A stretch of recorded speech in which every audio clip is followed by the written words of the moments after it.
Alô, bom dia, você está no canal Professor Belém nesta polêmica segunda-feira, dia 12 de abril de 2021. Polêmica por conta de um áudio vazado entre o senador Cajuru e o presidente Bolsonaro. Bem, antes de entrar nesse assunto, é preciso fazer uma revisão histórica do que entendemos por narrativa. Narrativa é uma forma, um modo de narrar, segundo, claro, as intenções do narrador. Narrar um fato, por exemplo. Parece algo estranho que um fato possa ser narrado de diferentes maneiras. Mas é exatamente nisso que se apoia a essência do que chamamos hoje de narrativa. A possibilidade de descrever um fato, segundo, claro, a visão do narrador, independentemente da sua coincidência com as demais visões ou descrições do mesmo fato. E isso é muito antigo, nasceu lá com os gregos, com Protágoras, especificamente, considerado um dos pais do movimento sofista. Protágoras era contemporâneo de Sócrates e era considerado pelo pai da filosofia como também ele, Protágoras, um filósofo. Tudo porque Protágoras disse, certa feita, que o homem é a medida de todas as coisas, das coisas que são como são e das que não são como não são. Bem, o que Protágoras fez foi colocar um ponto de discussão importante em relação às narrativas. Os sofistas que se aglomeravam em torno do Protágoras filósofo logo começaram a se perguntar se o filósofo falava do homem como espécie ou como indivíduo. Bem, bastou essa dúvida para alguém, claro, se aproveitar da situação e dizer, não, é sobre um indivíduo, porque a espécie não influi nem contribui. Protágoras estava falando de cada um, especificamente ou em particular. Cada um é a medida das coisas. E isso queria dizer o seguinte, que as coisas em si mesmo não se definiam nem pelo sim, nem pelo não. Quem definia as coisas era o indivíduo. Portanto, se houvesse numa sala 20 indivíduos olhando para um objeto, aquele objeto em si mesmo ninguém saberia jamais o que era nem como era.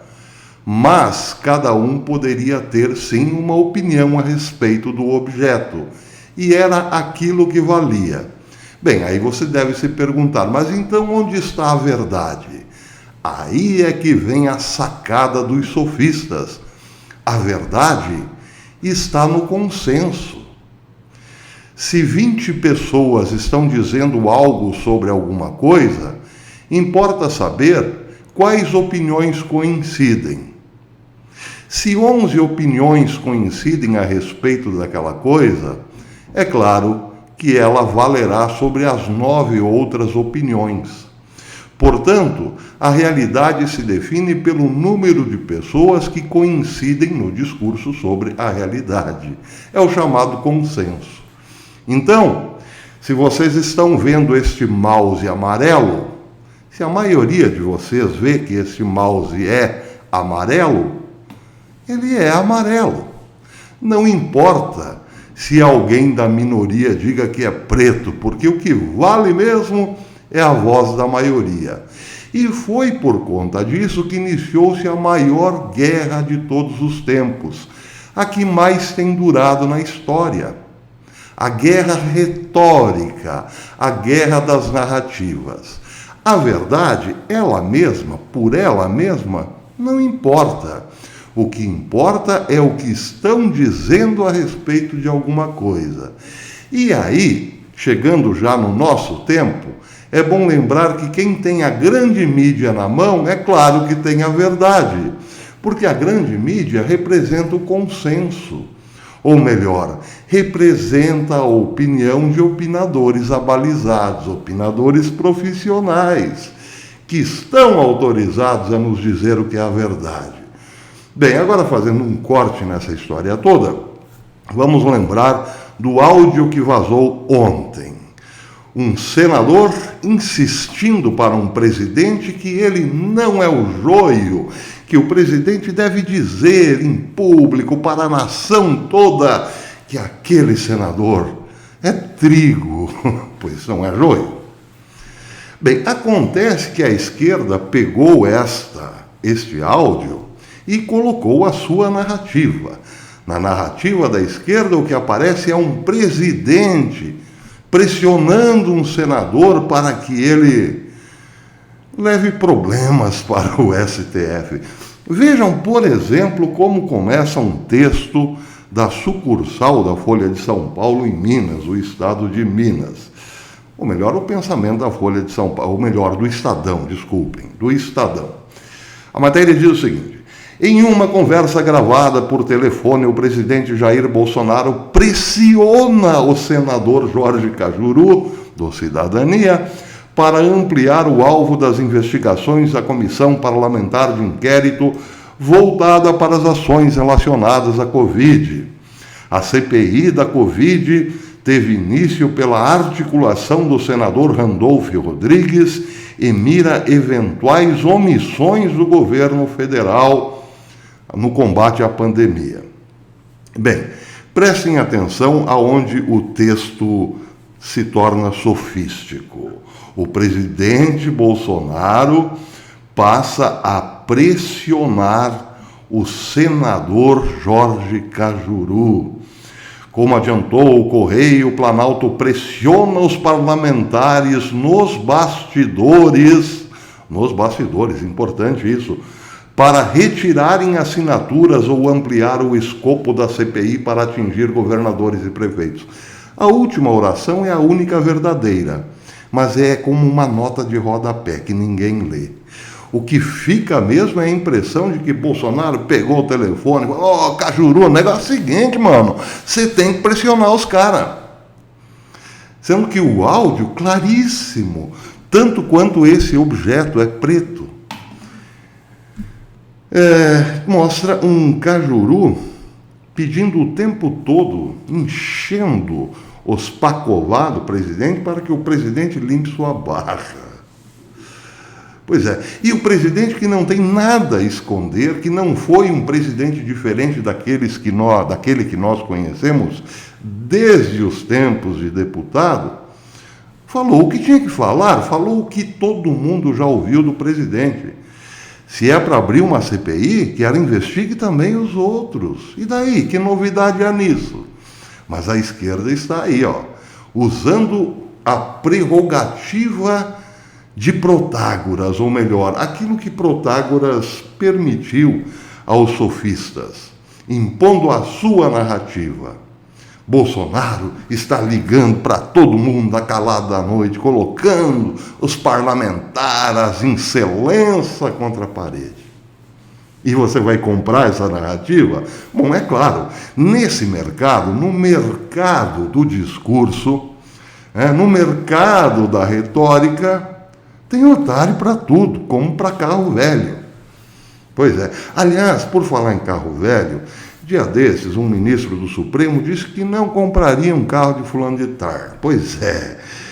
É o caso de repetir a sentença. Eu não compraria um carro de Cajuru. Explico. Cajuru gravou a conversa. Ele disse, segundo o Estadão, que comunicou ao presidente: presidente, eu gravei a conversa aqui, vou soltar no ar. O presidente não podia dizer outra coisa, ele não tem nada a esconder, deve ter dito: tudo bem, você que sabe. Mas isso não quer dizer que não há algo podre nessa história. Por que ligar para o presidente com o gravador acionado? Pode isso, Arnaldo? É claro que existe aí uma intenção mal cheirosa, fétida, por trás de uma gravação com o presidente sobre um tema explosivo. O que pretendia Cajuru? Usar o presidente para limpar a barra com os seus eleitores?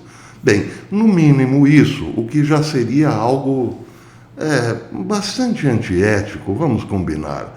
Se Cajuru fez alguma sujeira que o colocou numa indisposição quase que total com o seu eleitorado, pois ele que limpasse a sujeira sozinho. Mas vamos dar margem à imaginação. E se Cajuru queria pura e simplesmente complicar, pegar o presidente em algo recriminável? A esquerda estaria agora bradando impeachment, impeachment. Claro que isso não podemos afirmar, é só uma especulação. Mas é preciso lembrar que está rolando um vídeo aí na internet em que Cajuru manda os seus eleitores, aqueles que votaram nele, mas que hoje o criticam, se for. É isso que você deduziu. O que parece ser quebra de decoro parlamentar. Um senador da República mandar os seus eleitores se for. É indecoroso, convenhamos. Sinal que ele está sujo como pau de galinheiro e quer sim limpar a barra. E aí escolheu quem? Escolheu aquele que tem a simpatia, para dizer o mínimo, da população brasileira. Mas se foi só isso, o que já é recriminável, como disse, tudo bem.